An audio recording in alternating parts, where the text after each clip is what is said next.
Hello. This year I will be celebrating a very special anniversary.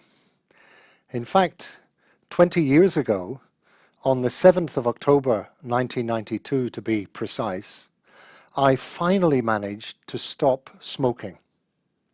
Now I say finally because I had tried several times previously to quit smoking, but I was always unable to do so. I had started smoking cigarettes as a young boy, thinking I was very cool. I was just a young teenager at the time. And very quickly, I became addicted to the habit. Over the years, of course, I became increasingly aware of the dangers of smoking, the dangers to my health. But as I say, I found it very hard to give up the habit, basically because tobacco and all the products that it contains is extremely addictive. And as I say, I had become an addict. In the end, it was only when my wife and I decided that we were going to try and have children, start a family, that I was finally able to make the breakthrough and quit the habit.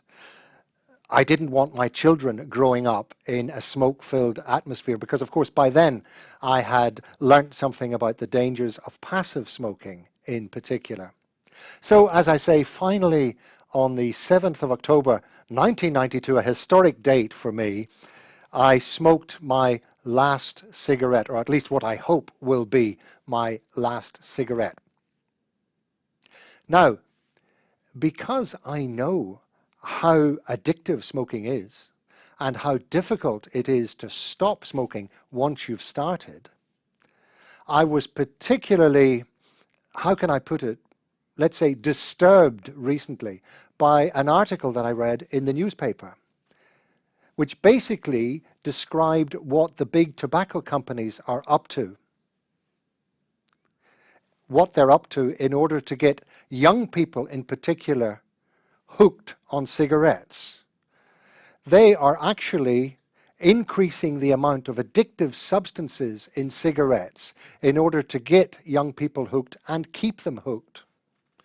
And this seems to me to be totally unacceptable at a time when governments around the world are trying to wean people off this terrible habit. Thank you.